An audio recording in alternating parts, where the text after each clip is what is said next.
My father actually grew up mostly in Palestine, what was then Palestine.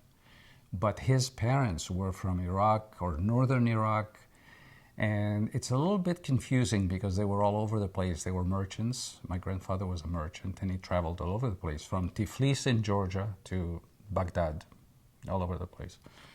And so he actually, on one of the trips, he ended up being in Palestine, and he grew up there with one of his uncles.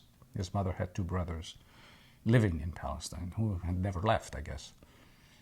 And from there, he went eventually, when he was an adult, he went to Egypt. I did not meet my paternal grandmother. My grandfather had passed away, but I did not meet her until we were in Israel, and we found her in one of the absorption camps. And it was a shock for me. Actually, it was a shock for all of us, including my father, because he hadn't seen her in many, many years, like probably about 30 years, 35 years. And when we saw her, it was at night, and she was wearing very traditional clothes. You know, she was wearing pantaloons and a vest and a head scarf, and all embroidered by hand. It was just very, very exotic looking for me, because I came from a very Western culture, and it was shocking for her too, because she at first did not recognize my father. So she spoke in Aramaic, and he had forgotten the Aramaic. He didn't remember it. And then they spoke in another language, which I'm not sure what it was. I believe it was Urdu, but I'm not sure.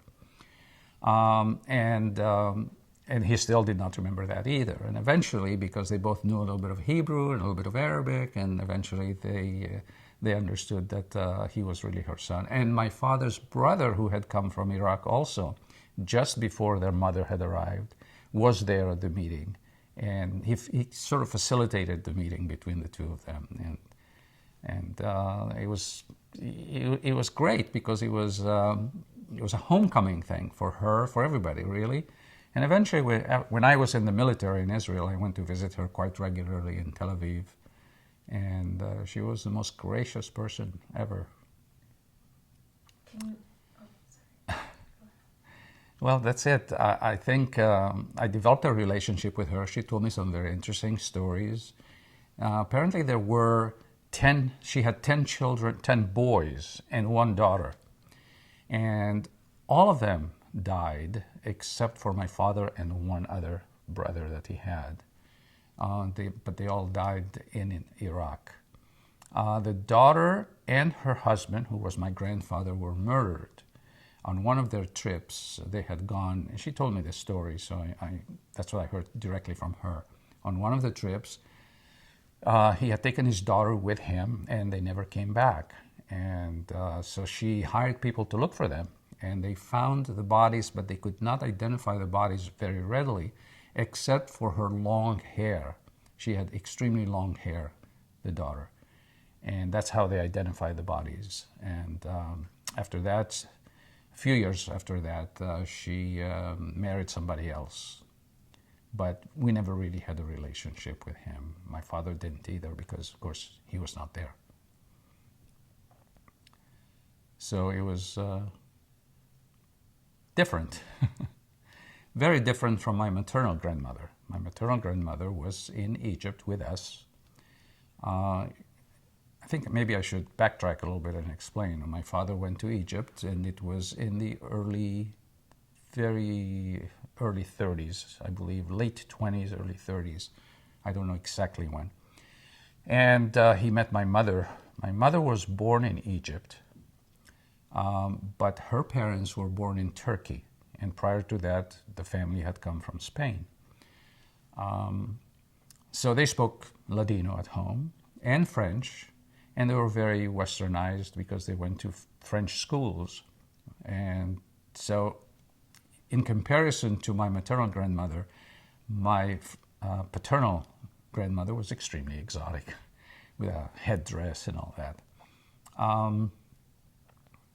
So it was to me, it was like living in, one foot in two different worlds. I was split between the two. And my grandmother, maternal grandmother from Egypt, she had two sons and a daughter, and the daughter married my father, and I was born in Egypt. And two other brothers of mine were born in Egypt. And then by the time the State of Israel was established, actually before the State of Israel was established in 1945, my father decided he wanted to go back home. He always considered it to be home for him. But at the last moment, they changed their minds, and they decided, because of all the upheaval that was going on, the fighting and so on, they decided to continue to stay in Egypt. And they stayed until 1949. Late 49, they packed and we left.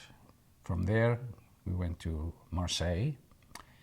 And of course, we were not allowed to take anything with us because they pretty much knew where we were headed. But to be magnanimous on their part, so to speak, they allowed us to leave. We did not have passports. We did not have any citizenship from any country.